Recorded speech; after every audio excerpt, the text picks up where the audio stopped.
안녕하십니까. 엑스텐 정규방송 시간입니다. 어제 밤에 서울에 올라오니까 비가 내리더라고요. 그래서 비를 좀 맞았더니 코가 좀 맹맹합니다. 양해 부탁드립니다. 오늘 시황 말씀드리겠고요. 그다음에 이제 내년이 이제 AI 4년 차입니다. 그래서 좀 새로운 각도로 시장을 바라보면서 한번 테마를 준비해 봤습니다. 그리고 PBR이죠. 주가 순자산 비율에 대해서 좀 공부해 보도록 하겠습니다. 자, 미국 주식 엑스텐 백두산 프로젝트 진행하고 있습니다. 구독자 10,000분 달성할 때까지 열심히 뛰어가겠습니다. 좀 많은 성원 부탁드립니다.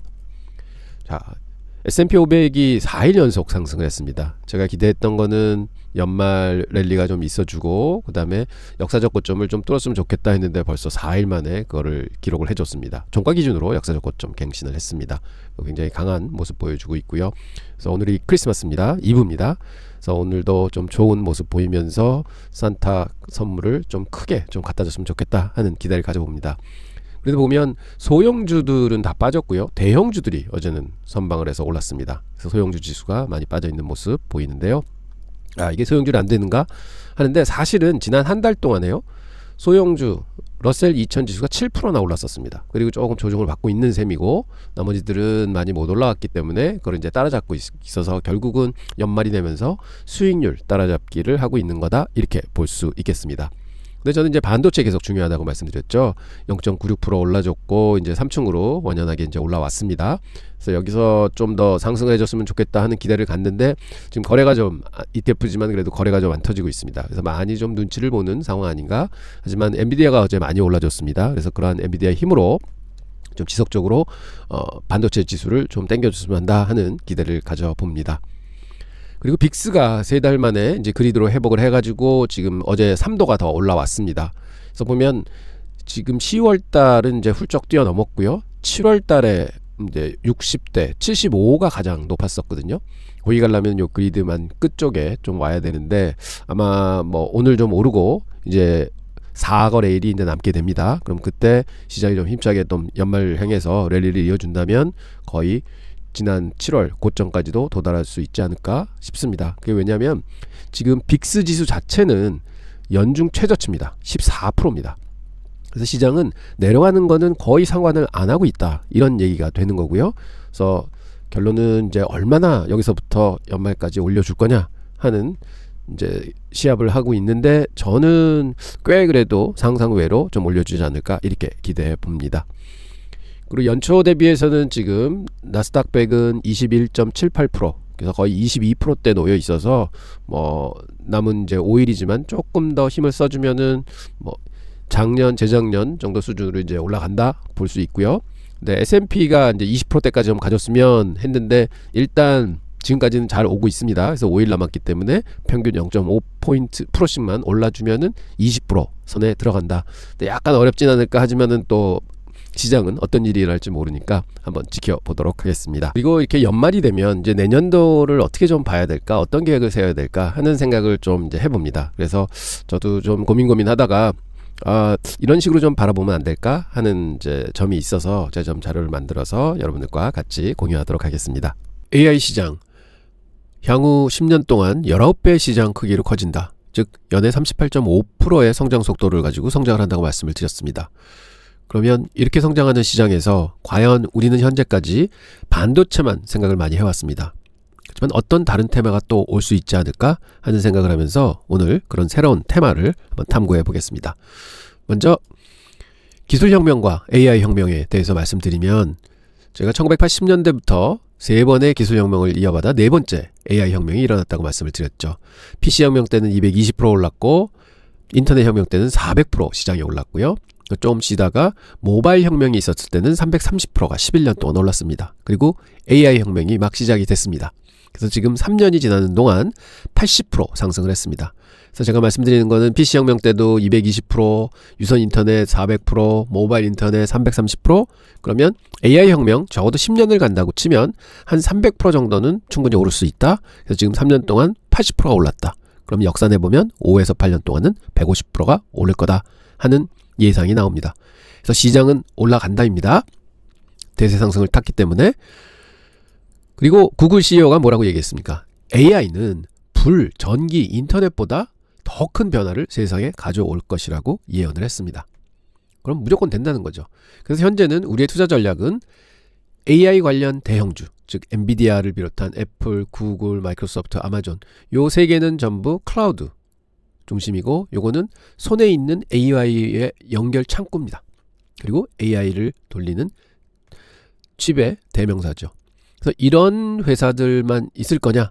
그래서 좀 다른 걸 한번 찾아보자 해서 2026년 투자 테마 4선을 추려봤습니다. 이게 추리된 거는 뭐냐? 지금까지 AI 산업의 리더십은 누가 더 뛰어난 알고리즘을 만들고 칩을 가졌는지에 따라서 달려 있었습니다. 데이터 센터가 굉장히 화두가 됐었죠.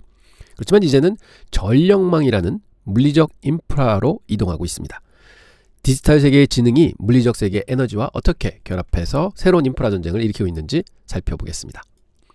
자, AI 시대를 이끄는 세계의 기업 CEO가 말을 이구동성으로 합니다. 이제는 에너지, 전력에, 전기에 집중해야 된다 하는 얘기들을 하고 있죠.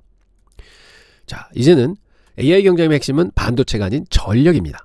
기하급수적으로 성장하는 디지털 수요가 선형으로 성장하는 물리적 공급의 한계와 충돌하고 있기 때문입니다. 이제 투자의 성패는 단순히 기술력이 아니라 전력이다, 파워다. 그래서 타임 투 파워가 AI 투자의 성패를 가른다, 이렇게 얘기하고 있습니다.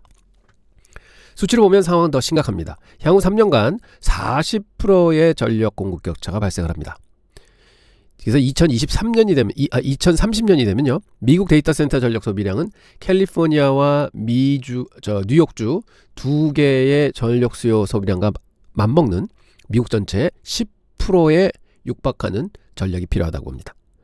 그래서 이 퍼블릭 전기망에서는 지금 이 40%의 격차가 생기는 거죠. 미국의 전력망은 현재 가격 급등과 신뢰로 추락이라는 이중고를 겪고 있습니다. 보면 연료비는 계속 떨어지고 있는데 전기값은 계속 오르고 있습니다. 그리고 2030년이 되면은요, 지금 현재 세계 최대 데이터 센터 허브는 버지니아 주에 있습니다. 그래서 지금 현재는 정전 시간이 2.4시간인데요. 그때가 되면 430시간의 정전이 예상이 된다, 이렇게 얘기가 되는 거죠.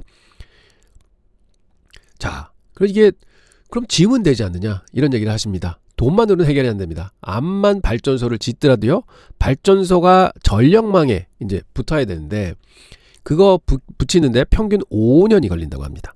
지금 잘 안 되는 거죠. 그래서 이 발전소를 많이 세워도 이 문제가 해결이 안 되는 겁니다. 그리고 또 하나는 핵심 하드웨어가 많이 부족합니다. 즉 변압기가 많이 부족한데 벌써 리드 타임이 4년입니다. 그래서 가격이 80%가 현재 또 올랐습니다. 그래서 이제 공급이 수요를 전혀 따라가지 못하는 것이죠. 그래서 이 하드웨어에 문제가 많다 하는 겁니다.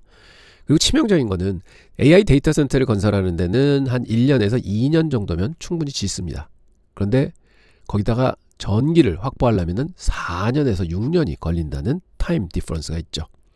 그래서 자칫 잘못하면 수천억 달러 들여서 서버들을 다 갖다 놔도 전기가 없어서 못 돌릴 수 있는 상황이 벌어질 수 있다, 이런 얘기들이 나오는 것입니다. 그래서 이런 퍼블릭 공공 전력망을 기다리면서 데이터 센터를 돌리기는 이제는 굉장히 어렵습니다. 그래서 뭘 해야 되느냐? 스스로 전기를 공급을 해야 됩니다. 그래서 데이터 센터 옆에 발전소를 짓게 된다 하는 스토리들이 이제 나오기 시작하는 거죠. 그래서 칩에서 전력망까지 다 하는 인프라가 구축이 돼야 된다, 이런 얘기들이 나오고 있습니다. 그래서 여기서 테마를 생각해보면 첫 번째 테마는요, 단기적으로 가장 현실적인 대안은 천연가스입니다. 원자력보다 빠르고 재생에너지보다 안정적인 연중 무휴 전력을 제공해줄 수 있죠. 현재는 GE, 버노바, 그 다음에 시먼스, 그 다음에 미쯔비시 중공업이 이 세 개 회사가 세계 글로벌 시장의 70%를 과점하고 있습니다. 그런데 2028년까지요, 물량이 전부 다 나갔습니다. 그래서 지금 막 확장을 하려고 하는데, 그래서 이 터빈은 잘 팔리고 있고, xAI가 벌써 35개 가스터빈을 임시 사용하고 있고, 오픈AI가 10개 가스터빈을 백업용으로 지금 계획하고 있습니다. 그래서 데이터 센터에는 이제 가스터빈 발전소가 옆에 붙기 시작한다, 이렇게 볼 수 있겠고요. 그 다음에 두 번째 테마는 에너지 저장 장치인 BESS입니다. 그래서 이런 솔라나 이제 그 풍력 발전은 이게 일정하지 않아요. 그래서 직접 데이터 센터에 붙일 수가 없습니다. 그래서 그거를 저장 장치에 전기를 모아놓고 거기서부터 안정적으로 공급을 해야 되는 거죠. 그래서 이런 거 보면 지금 테슬라가 사실은 메가팩 사업을 하고 있는데요. 굉장히 이제 그 발전을 하고 있고, 그 다음에 이오스 에너지라는 회사가 있습니다. 이것도 잘 보셔야 되고, 그 다음에 넥스트라 에너지라는 데가 있죠. 그래서 이런 데들 몇 개 찾아보시면 굉장히 괜찮은 기업들이 있습니다. 그래서 이런 게 이제 배터리 저장 장치로서 또 테마가 될 수 있다, 이렇게 볼 수 있겠고요. 세 번째 테마는 고체 연료입니다. 이게 가장 빨리 설치할 수 있습니다. 주문 후 3개월이면은 전력을 공급할 수가 있게 되는데요. 이렇게 가서 배터리 팩을 그냥 딱 넣어서 사용을 하는 겁니다.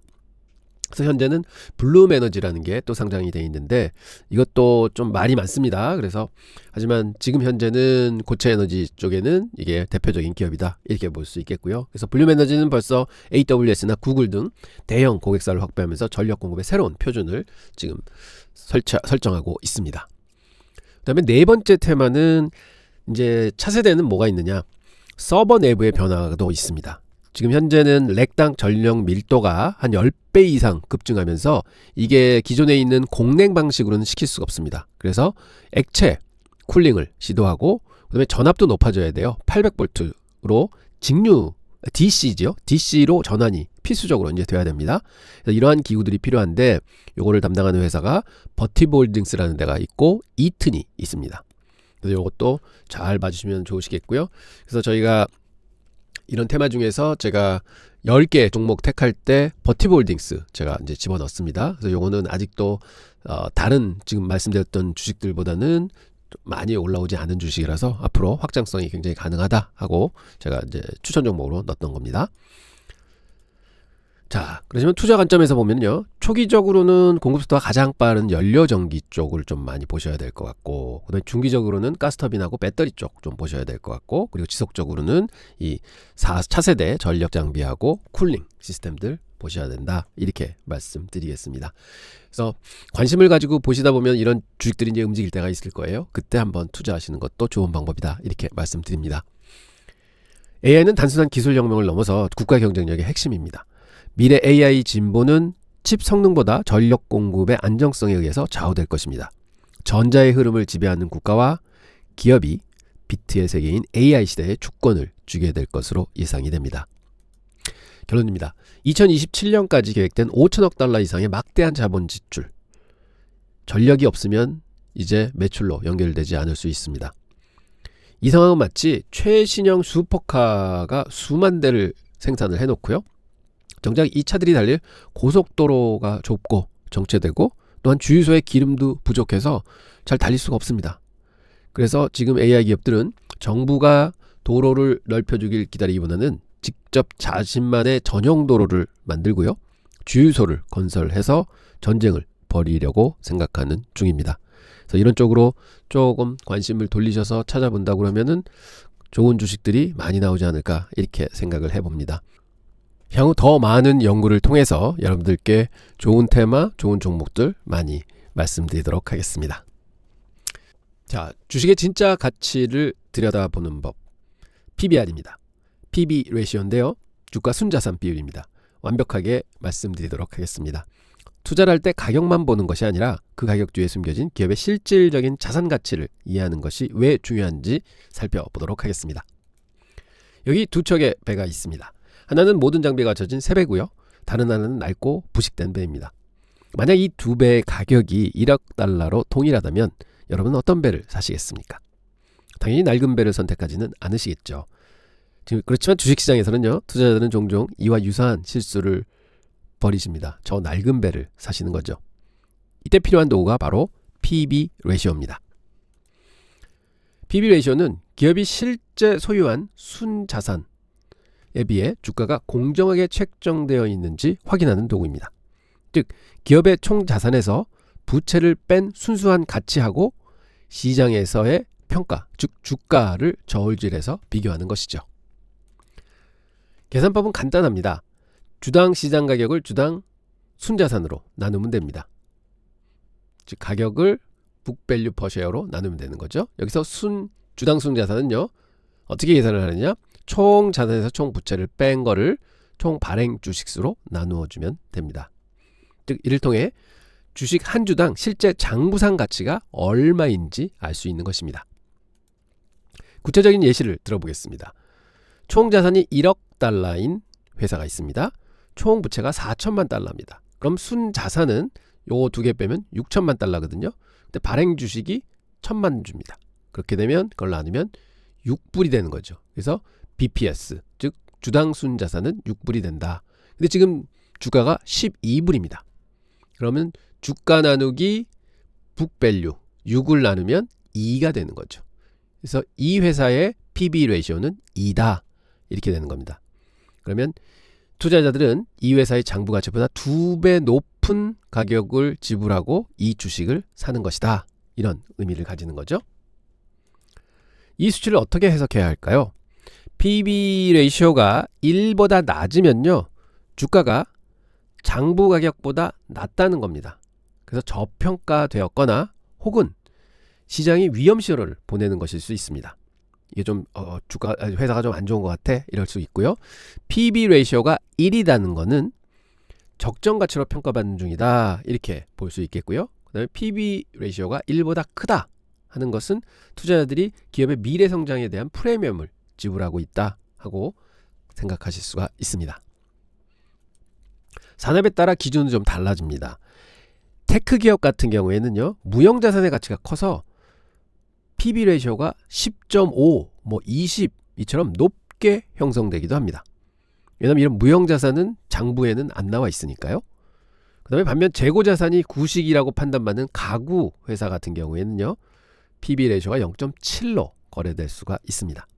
그 다음에 은행같이 현금성 자산이 많이 있는 회사들은 보통 1 혹은 1보다 조금 더 높게 거래되는 경우들이 있습니다. PB 레이쇼는 특히 은행, 부동산, 제조업과 같은 자산 집약적 산업을 분석할 때 굉장히 효과적입니다. 이들 기업의 가치는 장부에 기록된 물리적 자산하고 밀접한 관계가 있기 때문에 그렇습니다. 하지만 낮은 PB가 항상 기회인 것은 아닙니다. 2008년 금융위기 당시 많은 은행 주식의 PB 레이쇼가 1 미만으로 떨어졌었습니다. 표면적으로는 엄청 저평가 매수 기회처럼 보였습니다. PB가 1이어야 되는 게 0.8로 떨어졌다는 거는, 0.7로 떨어졌다는 거는 주가가 많이 싸다는 거죠. 그렇지만 이 이면에는 위험한 진실이 숨어 있었습니다. 당시 은행들의 재무제표는 실제보다 훨씬 더 튼튼해 보였습니다. 하지만 장부에는 실제 가치가 거의 없는 부실자산, 이런 것들이 많이 숨겨져 있었고 보고된 순자산은 허상에 불과했습니다. 즉 거의 부도난 주식 채권인데도 가치가 있다, 이렇게 붙어 있었던 거죠. 이것이 바로 장부 뒤에 숨겨진 빙산의 위험성입니다. 결국 진실이 드러나자 리만 브라더스 파산이 나왔고 뱅크 오브 아메리카 같은 은행들은 정부의 구제 금융을 받아야만 했습니다. 이는 낮은 PB가 항상 기회가 아니며 반드시 그 이유를 파악하는 것이 중요하다는 뼈아픈 교훈을 저희는 알았습니다. 브랜드 가치가 강력한 기업도 좀 예외적인 경우가 있습니다. 코카콜라의 PB 레이쇼는요 10이 넘습니다. 이는 강력한 브랜드와 수익성 같은 무형자산이 장부에는 나타나지 않기 때문에 그렇습니다. 기술기업의 지적재산권 또한 마찬가지로 PB만으로 온전히 평가하기가 어렵습니다. 현명한 투자자를 위해 세 가지만 기억하십시오. 첫째, PB 레이쇼는 정답이 아닌 분석의 시작입니다. 둘째, 산업의 특성과 미래 성장성을 함께 고려하는 맥락이 중요합니다. 셋째, 낮은 PB 레이쇼를 발견했다면 이것이 기회인지 혹은 위험인지 왜라고 꼭 질문하고 파고 들어야 합니다. PB 레이쇼를 확인하는 것은 마치 집을 사기 전에요, 건물의 자재와 구조가 매매 가격만큼의 가치가 있는지, 그리고 기초공사 상태를 점검하는 것과 같습니다. 겉만 번지르르한 집인지 아니면 정말 튼튼한 기초 위에 세워진 집인지를 구별해야 하는 것과 같습니다. 자, PB 레이쇼 어떠셨는지요? 앞으로도 저번에도 퍼 한번 했지만 여러 가지 이런 레이쇼들을 좀 집중 분석해보고 활용도를 좀 늘려보도록 하겠습니다. 그리고 또한 여러 가지 영상 좀 도움되실 만한 거를 이렇게 해서 올려드리도록 하겠습니다. 자, 이제 크리스마스 이브입니다. 여러분 크리스마스 가족분들과 행복한 시간 가지시고요. 저는 다음 주에 금요일이죠. 금요일 날 다시 여러분 찾아뵙고 또 미국 시장 논하도록 하겠습니다. 즐거운 성탄절 되십시오. 감사합니다.